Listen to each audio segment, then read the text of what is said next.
So I have to agree with Amit that the tagline, "A beautiful city," actually is true for this beautiful city. It's our first, Devi and I have traveled, as Amit was saying, around the world and around India. But this is our first time coming to Chandigarh, and it really is a beautiful city. But a city is made more beautiful by the people who inhabit it. The happier the people are, it's like our bodies. Our bodies may be physically beautiful. They may be physically less than beautiful. One time Swami was shown a baby who was less than physically beautiful. And Swamiji was always upbeat about everything. And he didn't want to say something like, well, that's an unattractive baby. So he said, oh, what an interesting face that baby has. And the parents were then very happy. But, the concept of happiness and joy seem to be more or less interchangeable. In a person's long life, there will be many periods where you seemingly are quite happy, and then other periods where the conditions that allow you to be happy are taken away. As Amit said, who would have thought 3 years ago that the simple pleasures of being able to join each other for dinner, or to be able to come together, or even to be able to go to work, let alone the great tragedy that happened during the COVID time and the illnesses and the illnesses and the deaths that happened. We know many people who lost dear ones and close relatives, and friends of ours passed during that time. It's as if the whole world was going through a period in which those, as Amit was saying, those conditions that we take for granted, that we more or less build our lives around without even thinking about it, those were taken away from us. And during that time, we saw something very, very beautiful among the people of Ananda, because you can react to outer circumstances in a variety of different ways. Paramahansa Yoganandaji said that all circumstances are neutral. Think about that. All circumstances are neutral. Even something like the pandemic. Those circumstances are neutral. But it is how we react to those circumstances that make us happy or sad. And so the same kind of weather, someone can look outside and say, oh, it's a beautiful sunny day. And the person sitting next to them can look outside and say, oh, it's terrible, it's sunny. I was so hoping for rain. One is happy, the other is sad. It's the reaction, not the conditions, that make us sad or happy. And so the question then begins to arise, and this arises for everyone. Is there some way we can control the conditions? And that's the first solution that people come up with. Obviously, everyone recognizes that some conditions make us happy, other conditions make us sad. And so the first tendency is to try to become happy and sad by controlling conditions. Devi and I, through our many, many years of discipleship, have done quite a lot of counseling for people. And some of it is marriage counseling. And when a couple that is having some difficulties come asking for counseling or asking for advice, we have to often first work through that outer layer, which is their solution is, I'm going to come to a counselor because I'll have that counselor tell my husband or tell my wife how to behave. Has nothing to do with me. I just want my wife or my husband to change their behavior. Then I'll be happy. Then we'll have a happy marriage. Well, of course, that doesn't work. So it's the beginning of wisdom when we recognize that our happiness will not come by changing the conditions around us. If conditions are neutral, and if it's our reactions that create happiness or sadness, then the obvious next step is how do we change our reactions to things? Yoganandaji met a wealthy businessman, and the businessman said to him, "I'm disgustingly healthy, and I'm disgustingly wealthy. What do you have to offer me?" And Yoganandaji said, "Are you disgustingly happy?" And the man said, well, no, he had to admit that he wasn't. So then he became a follower of the path, because there are things that we can do that allow us to begin to take control over our own reactions to things. Now, where does the seat of happiness lie? Does it lie in things? No. Does it lie even in our reactions to things? Yes, we react positively or negatively, but even those reactions to things aren't the root cause of happiness. The root cause is something deeper than that. The root cause is joy or bliss. In the scriptures of India, it's called Sat Chit Ananda. Sat means existence, Chit is consciousness, and Ananda is bliss. And that is the Adi Shankara's definition for God. Sat Chit Ananda, pure, ever existing, ever conscious, ever blissful. Yogananda added a little phrase to that. He said, ever new, ever expanding bliss, because he didn't want people to think, oh, I'll get bliss, but then that's going to get boring after a little while. So ever expanding, ever new bliss.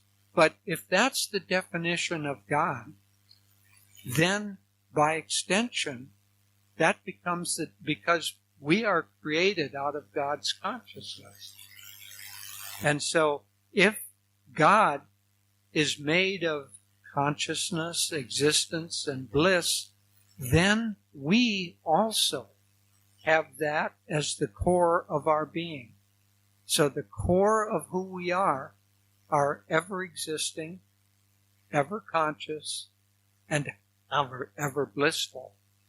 But when we come in, when the soul, that's the soul's nature, but when the soul comes into manifestation, then Yogananda said that the ego can be defined by the soul identifying itself with the temporary conditions of a body or of a personality.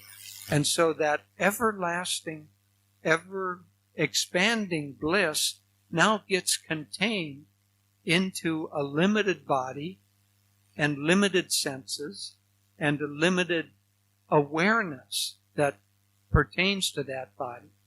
So the ego has, by its very nature, it has limitation to it.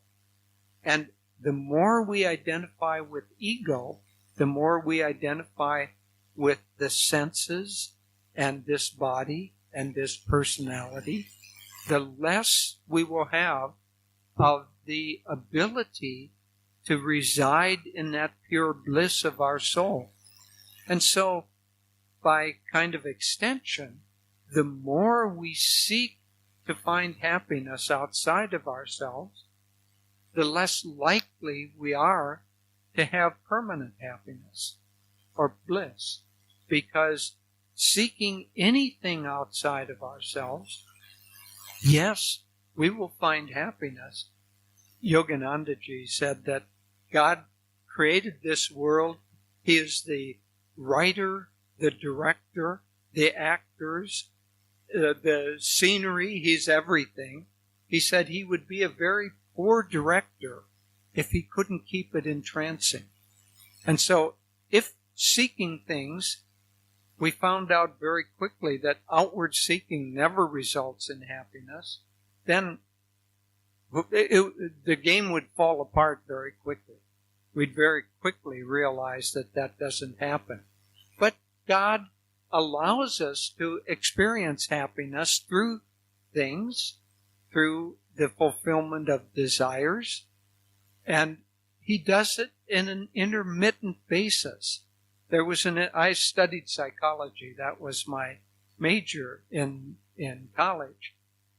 It didn't give me what I was after. I then quickly, after college, came and found the Autobiography of a Yogi, because I was studying psychology in order to understand consciousness.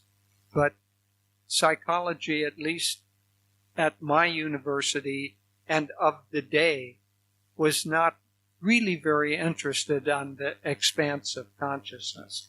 It was either abnormal psychology dealing with disease or behavior patterns. Was finding the autobiography that began to give me what I was really seeking, the scope of what is possible for human consciousness. What a great, great book that was. But one of the experiments that I read about during my student days was that you could train a pigeon to hop around on one foot if you did it in this way. So you had a little machine that dispensed a little pellet of corn, and you waited until the pigeon was on one foot, and then a buzzer went off and a little pellet came down, and the pigeon went over and ate that. And then you waited until again it was on one foot, and you dispensed another grain, and it went over and ate it. Now, if they do that experiment in that way, very quickly the pigeon learns to stand on one foot and wait for the grain. So they complicated the experiment, and they did intermittent reinforcement. And that got the pigeon to hop around on one foot for a long time, because it never knew when it was going to get the grain or not. Well, unfortunately, we're closer to the pigeons than we want to admit. Life has us hopping around on one foot. In other words, doing things that are not all that comfortable, because intermittently it dispenses some little pellet that makes us happy. Might be the wage that comes at the end of 2 weeks of labor that we don't really enjoy. But and many, many, many other things. But one of the things that we get fooled by is that we don't seek happiness itself, let alone bliss. We seek that secondary thing, or third thing, or fourth thing that we think will give us happiness. So we take a job.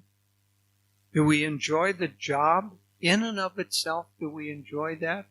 Well, if you enjoy your job, bless you.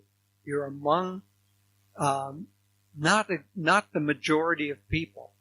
The majority of people work at a job that they don't really enjoy in order to earn a wage. They earn a wage in order to get possessions, for security, to have a house, to get a car. Does that give them happiness? Not really. But gradually they work their way up until something gives them some happiness.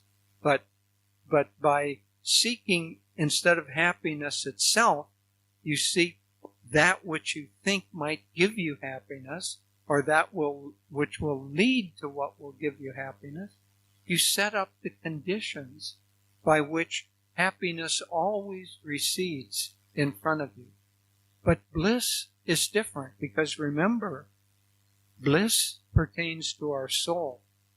And our soul nature innately has bliss.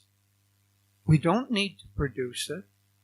We just need to uncover that which is hiding it. Yogananda compared it to this. He said, if you take a gold nugget and bury it in the ground, no matter how deep you bury it, if you pull up the big shovel full of dirt and inside is a gold nugget, it's that gold nugget is still there. It exists. No matter how much dirt might cover it, the gold nugget is still there. Joy is the gold nugget. No matter how many little delusive ideas we have of this or that, seeking, and always perhaps we find a little bit and then that's lost. Because the very nature of duality is that it always has to be changing. There has to be an up wave and a trough, and a wave crest and a trough. On and on. That's the nature of reality.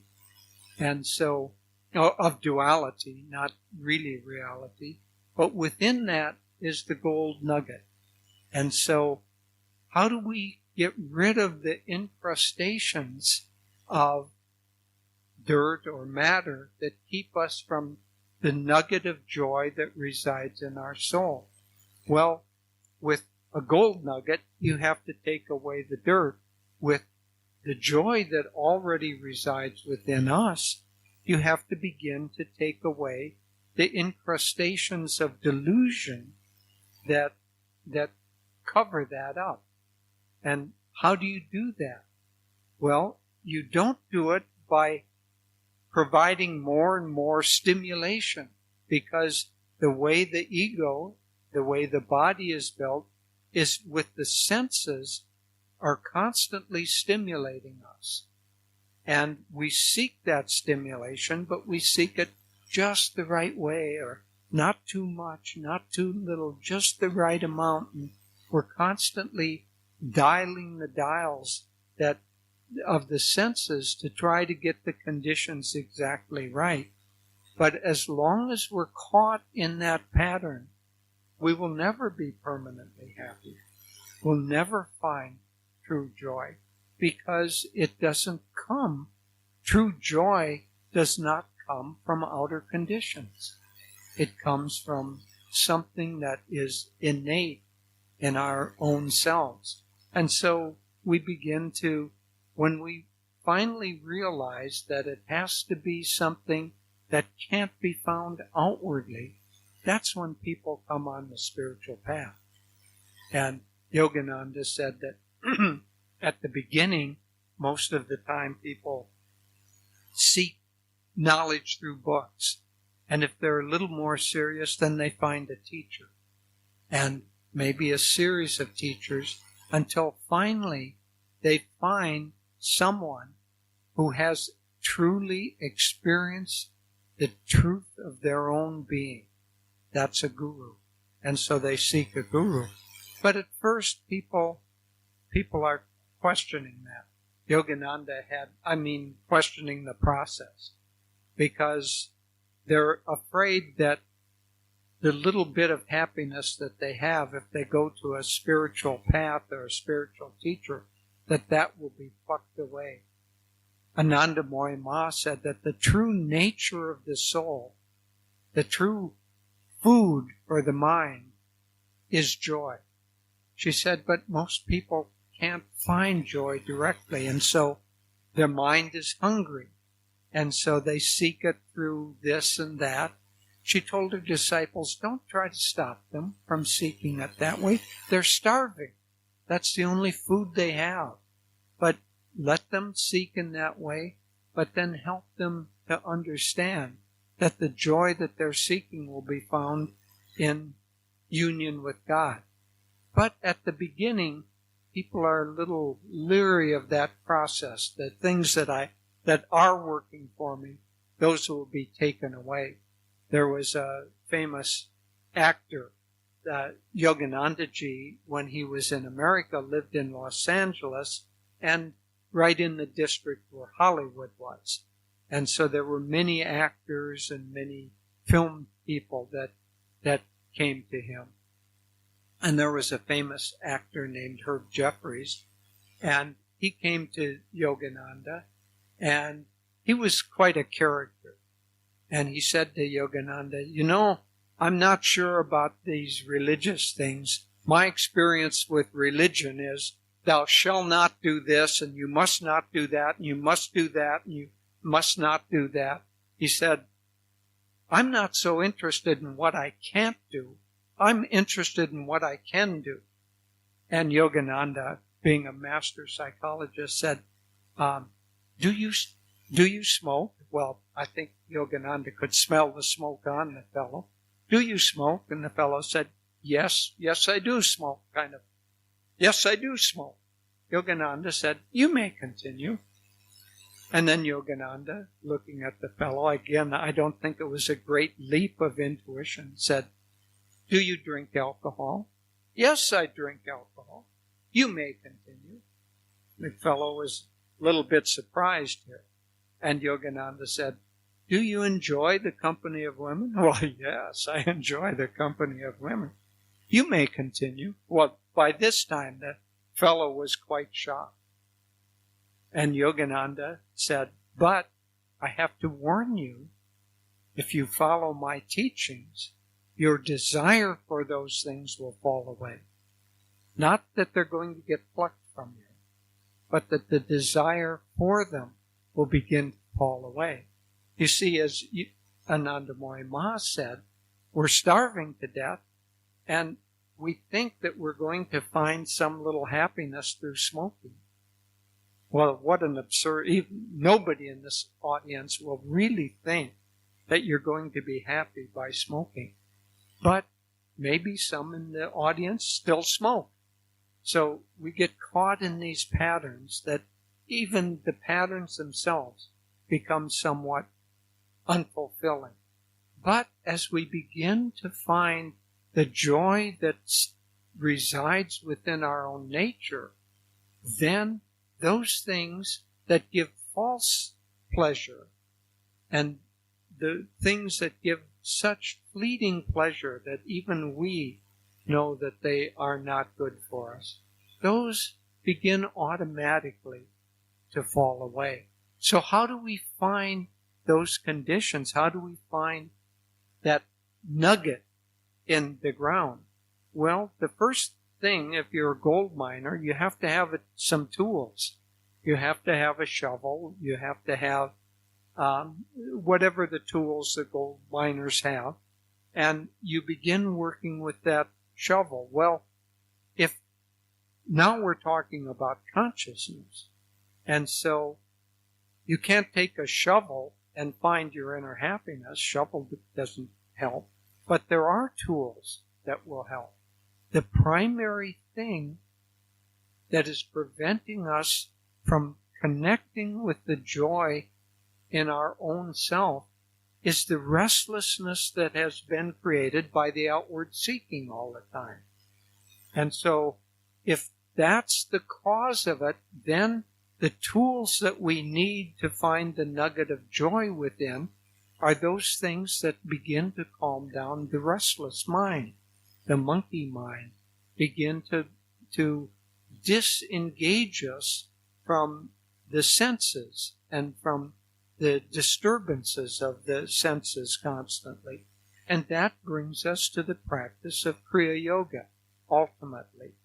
But what Kriya Yoga is it's a technique of meditation that by practicing it, the mind begins to calm down and the mind begins to become still and pulls away from, first of all, the deep delusion of attachment, heavy attachment to things that aren't giving us pleasure anyway.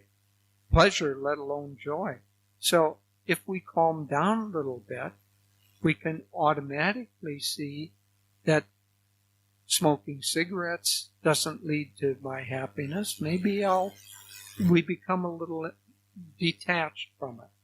Drinking alcohol, that doesn't do it. We become detached from it. That's what Yogananda was doing. He said, I'll warn you that the practice of basically calming your mind and interiorizing the senses, those things that don't work for you will automatically begin to fall away because they no longer will be attractive for you.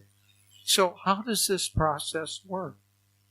The process works by withdrawing the consciousness from the energy first from the restlessness of the mind.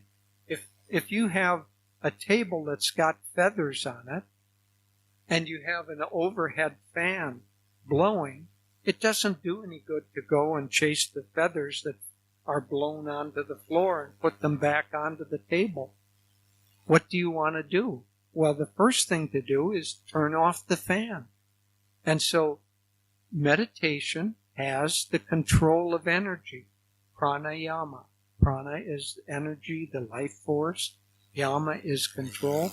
So part of the path of Kriya Yoga is based upon pranayama. In the teachings of Patanjali, the Eightfold Path that leads to, first of all, the control of energy, pranayama. And when you can sufficiently control pranayama, energy, which is the practice of Kriya Yoga, it helps us to control that energy. Then the next step with Patanjali is Pratyahara. And that is, as Yogananda described it, the shutting off of the sense telephones. And when the energy is controlled and the sense telephones are shut off, then true meditation, dhyan, dharana, dhyan, and samadhi follow along with that. But those conditions of quieting the mind, that's the tool that is needed to search for the gold of joy that lies within our own self. And so, joy, happiness can be found outside in reactive processes. But joy or bliss cannot be found. Permanent happiness cannot be found.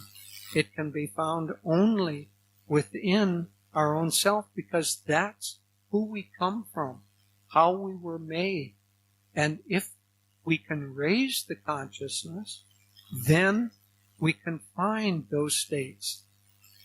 There was a very interesting autobiography written by, and I'll end with this, by a great athlete, perhaps one of the best basketball players who've ever lived. His name was Bill Russell, and he was a very, very great athlete. He said that sometimes in his autobiography, sometimes during the game that he was playing, he would go into an advanced, expanded state of consciousness while he was playing. So normally this withdrawal and heightened consciousness comes from being still. But it came spontaneously for him during the playing of a basketball game. In this heightened state, it was as if he was above the court, looking down and watching himself play. As Yogananda said, I, the cosmic sea, watched the little ego floating in me. So Bill Russell, I don't think it was samadhi, but he went into a higher state, and he was able to see everything that was going on. And he knew where every player was on the court. He knew where they were moving, how they were moving, and he could play at a level that was way beyond what he would normally be able to do. Sometimes that state would last for many minutes. And you know what broke it? Was if somebody tried to cheat or did something negative, got lazy, did something wrong, pushed another player, that would break that state, and he would come down from that expanded state. But the point here is that this state of consciousness already resides within us. Normally, we access that through the tool of meditation, withdrawal of energy, withdrawal of senses, and then the mind can expand and find the true joy that already resides within us. And that's the path of Kriya Yoga. And the techniques that Yogananda gave of controlling that energy form the basis of our spiritual path. Has very little to do with religion. You can be a Buddhist, you can be a Muslim, you can be a Sikh, a Hindu, a Christian, doesn't matter the outer form. Within us, within everyone in the world, believer and atheist, lies the potential for joy. And if we seek in the right way, if we calm the mind, begin to interiorize the consciousness, then we begin to see what already resides within us and will reside there forever and ever. So I'd like to talk now in trying to give you a broad understanding of the benefits of meditation and Kriya Yoga. Are there practical benefits in our daily life that we can find through the practice of Kriya Yoga? Because sometimes we say, oh yes, we will find bliss, we will find our true nature, but what about working in an office with people we can't get along with?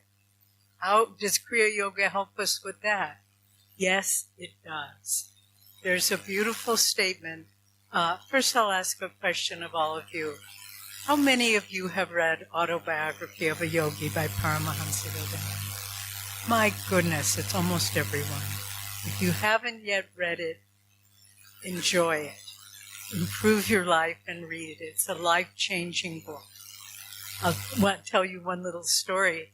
A disciple of Master who lived in Los Angeles went to see Gene Roddenberry. He was the man who created the Star Trek series. And with all the permutations that came from that. And this man was talking. He was in Gene Roddenberry's office, a very famous director. And he saw on the bookshelf Autobiography of a Yogi. And he said, have you read that book? And Gene Roddenberry said, are you kidding? I get most of my ideas from that book. He said, you know, when they beam the people up, he said, from the chapter where Shiv-Teshwar appears before Master and he materializes before him. That's how I got the idea. So enjoy Autobiography. But in Autobiography, Babaji says, and now this is the point, can Kriya Yoga help you in your daily life?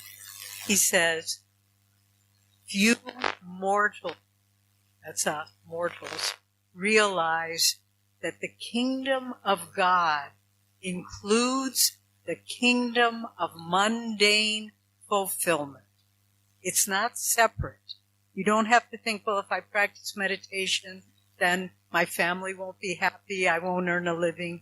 The kingdom of God that we experience through the practice of meditation and Kriya Yoga includes the kingdom of mundane fulfillment. The Bible, the Christian Bible, echoes this as well. It says, seek ye first the kingdom of God, and all these things will be added unto you.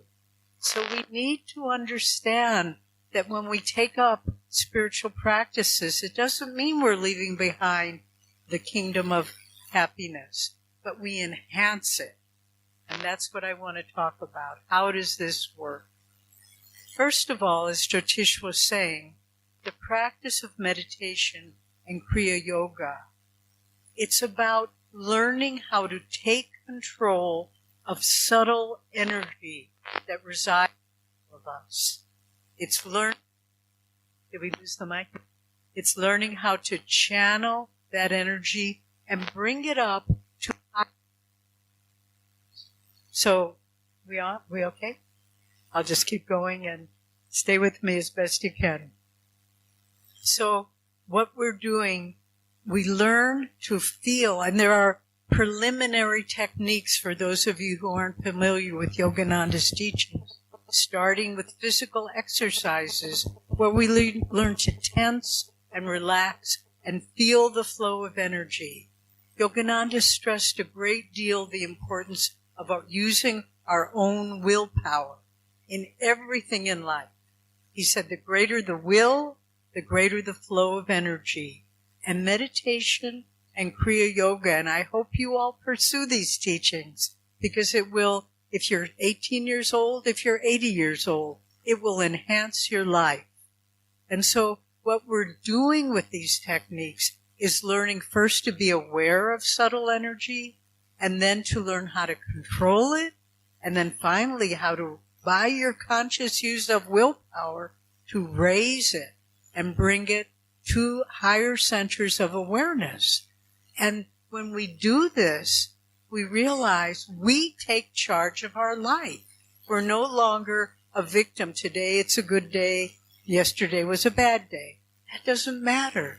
None of that outward changes matters if we can learn to take control of our energy, which means to take control of our level of consciousness. And it's ours for the taking if we know how to do it. And we so love to share these teachings because they're life-changing and they make all the difference in the world. We were giving a satsang recently at our center in Panchil, Delhi, and with the congregation there, Sangha. And there was one young man who was a doctor, worked in the emergency room during the pandemic. And he said, I was so stressed out. We had no medicine, we had no rooms, we had no beds. All I could do was help people die. And he said, I was so stressed out and so unhappy. And then I heard about Ananda, and I started coming. And the center leader, Shama, I believe I saw her lovely face there. Yeah, stand up, Shama. She's the center leader of the West Delhi group. And thank you. And Shama said he started coming. He looked so depressed and so stressed. And then he learned how to do Kriya Yoga. And at the end of that time, and it was as we saw him, he was radiant. And he said, I was able to get through that stressful time because of these teachings, because of these practices. And so let's look at different aspects of our life now. How meditation and Kriya Yoga help you physically, mentally, emotionally, and of course spiritually. Because it helps on all these levels. On a physical level, by learning to withdraw energy that gets dissipated. That's the point. Our energy gets dissipated because we don't know how to channel it properly, inwardly and upwardly. And so we're tired all the time. We don't have enthusiasm for life. Maybe we have chronic illnesses. But by learning how to channel and direct energy, we enhance our energy field. I'm going to tell you a little secret that maybe I shouldn't, but my husband is 80 years old and I'm 76 years old. And we have a lot of energy, and it's because of Kriya Yoga. And that can be yours too. It's not we own it. It's what Yogananda brought to the world. And so by learning how to channel this energy, let's say you start feeling sick, you know how to direct energy to that point. We had a friend who was a ice trekker, and he was a Kriya yogi, and he was trekking out on the ice one day, and he slipped, and he sprained his ankle very badly. He couldn't walk on it, and he knew if he didn't get back before night came, he would freeze to death. And so he just sat there using our techniques, consciously channeling energy to that damaged ankle for several hours, he said. The sun was starting to go down. But at the end of that time, he tried to stand up. He could stand, and he walked out of there. So we can heal ourselves. We can enhance our energy. All of these things by learning how to channel the energy. Now, on a mental level, I know I can tell the difference if my mind is distracted, if it's restless, if I'm not focused. I'll read a book and I won't get anything out of it. Someone will give you a book. Oh, this is really inspiring. You start reading it. No, I'm not into that. But you heighten your awareness and you focus your mind through bringing energy to the parts of the brain which control higher functions, decision-making, concentration, awareness, all of these things. And then you can go to your work, you can go to your job, whatever it is you're doing, you can relate to other people with focused awareness. And that's the secret of success, to be able to bring to bear that energy. Swami Kriyananda, our teacher, our lifelong teacher, and he passed away in 2013, but he didn't really pass away. He's still very much with us, very much guiding us and helping us along the way. He was a man of extraordinary energy and concentration. He wrote 150 books, and many of them are lighter, but the majority of them were packed with deep spiritual teachings. He wrote, we heard some of them this morning, 400 pieces of music. How could one person do that? He chose the name Kriya Nanda. Joy through Kriya, and Kriya has a dual meaning. It means action, like same root as karma, but it also has a subtler meaning. And that subtler meaning is that action which ends karma. So it's subtler than that. Chose that name because joy through Kriya and joy through action. And that was his life. And he was able, none of us would be in this room.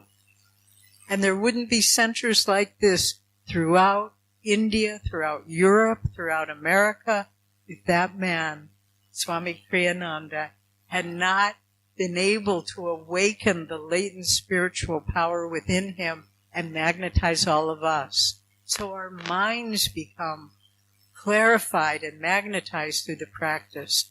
Another benefit, so often, I don't know about you, but in my life, probably every day you're faced with a decision. Should I do this or should I do that? And it's hard to figure it out. So often people come to us and say, can you give me guidance? I don't know what to do. The practice of meditation and Kriya Yoga awakens our intuitive faculties centered at the spiritual eye. That's where we concentrate when we bring the energy up the subtle spine and concentrate at the frontal lobes of the brain and the spiritual eye. Then we can ask a question. What should I do next? Should I take this path or that path? Should I say yes to this opportunity or no? It develops our intuitive ability so that we can navigate effectively through life without angsting over it and worrying about it. You just know. You know what the right thing is to do. And you learn, the more you trust your intuition and you get the positive feedback, the more you say, this works. This is how I want to live my life and make decisions. And so mentally it helps. On emotional level, as Jyotish was talking about, likes and dislikes. This makes me happy, this doesn't make me happy. I like this person, don't like that person. Our emotions never can bring us happiness if they're caught in the reactive process. And what we do with the practice of Kriya Yoga is we draw the energy up the spine, and all the little seeds of past karma, I like this, I don't like this, they are released into our higher awareness, and we find freedom this way. I had a dream once just to preface that before I say the dream, we're so caught up in, I'm right, my perspective is right, and therefore, if someone has a different perspective, they can't be right. Or this is the way I want the world to be. And if it's not that way, how can I be happy? As Jyotish was saying, I had a dream once where in the dream, a friend of mine and I were arguing with each other. I was so sure I was right, and she was so sure she was right. And then in my dream, a third person entered, a person that we both knew. And this person looked at me and said, you know, Devi, you're not always right. And I got so angry because I said, wait, this is my dream. I can be right in my dream, but no, you can't. You can't even be right in your own dream if it's not true.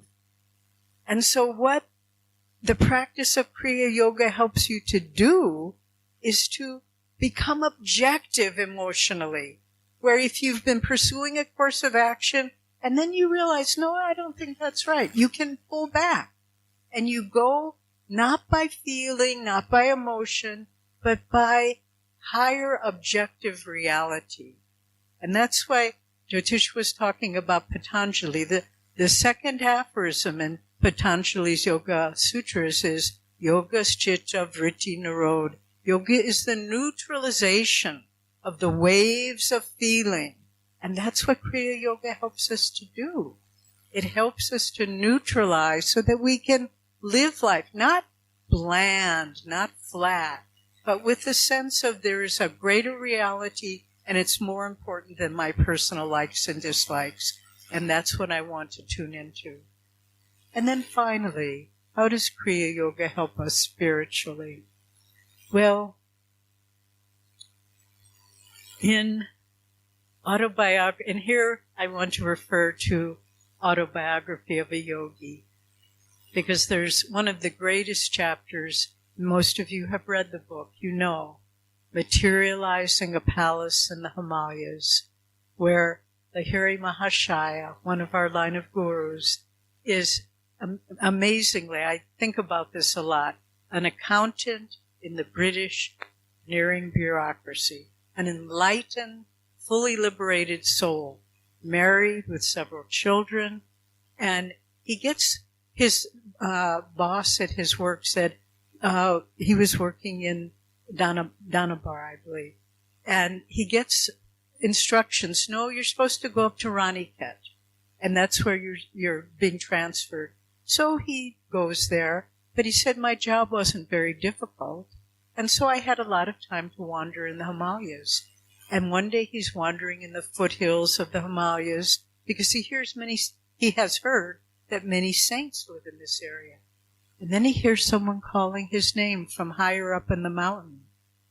And he's curious and he starts going up. Many of us have made that trek up to what we call Babaji's Cave. It's not an easy walk, and I remember one of our dear friends, Blazy, she was on one of the walks with us and she had little flip-flops on and they broke. And she just made that trek barefooted up there. I was so proud of her. But so Lahiri goes up there and there's a young man standing there, radiant young man with copper-colored hair. And he said, oh, Lahiri, you have come. And he doesn't know who this man is. And he's thinking in the back of his mind, I better leave because I want to get home before dark because I've got to be at the office in the morning. And this man, this young saint, was, of course, Mahavadar Babaji. And he says to him, they had been speaking in Hindi, but he says to him in English, Lahiri, the office was made for the man, not man for the office. And Lahiri is shocked. First he's speaking English, this remote Himalayan yogi. Then he's paraphrasing the Christian Bible. And he said, Lahiri, don't you remember me? And he's confused. And then he touches him. And he remembers. His soul is flooded with memories of this is his guru of many lives. And he sobs at his feet, Guru Deva, I have come back to you after wandering away from you. And it's a beautiful, beautiful chapter But the point that's relevant to all of us now is he said, Kriya Yoga has been lost to humanity due to two things: priestly secrecy and man's indifference. And he said, now is the time that I will initiate you once more. He'd had it before in other lives. I will initiate you into Kriya Yoga. And then I want you to go back to the world. He said it was part of the divine plan that you had modest business responsibilities and a family before you came back to me and received Kriya. You must go back to the world now. And you must share these teachings. But then this was the interesting interplay, and this is why it's important for all of us. He said, share it only with those who are willing to totally renounce the world. And Lahiri, God spoke through him, and he said, I see the suffering of men and women who have worldly responsibilities. Can't we ease the restrictions and say any sincere, humble devotee can receive Kriya Yoga initiation? And Babaji, Mahavatar Babaji says, God has spoken through you. And here we are today. I think I'm justified in saying, in a room full of humble, sincere devotees, humble, sincere seekers. You wouldn't be sitting here if you wouldn't. And that chapter was the beginning of the launch. That incident, I shouldn't say that chapter, that episode in the autobiography was the beginning of the return to the world of this Kriya Yoga technique, which has the power to change our lives, to change those around us. So many people who are Kriya Yogis say to me, my family doesn't practice Kriya, but my children, my husband, my wife, my parents, all of their lives have been enhanced and enriched by my practicing Kriya Yoga.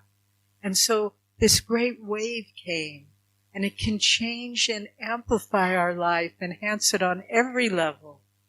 All we have to do is humbly say, I want to find the gold nugget in my own soul, and I will do my best. Maybe I'm not worthy. Maybe I have bad habits still.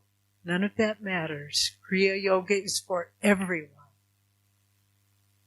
No matter your path in life, no matter your responsibilities or commitments, none of that matters. Since all we need is to say, I want to find the truth of myself, and I want to be happy. And when I was a little girl,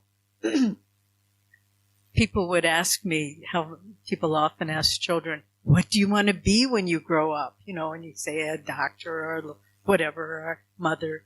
And I would always look at them and I would say, happy. I want to be happy when I grow up. And luckily, I think my guru heard, and he said, all right, child, I'll show you how. And that's what he came. And he came to show all of us as divine children how to find eternal happiness through the practice of Kriya Yoga.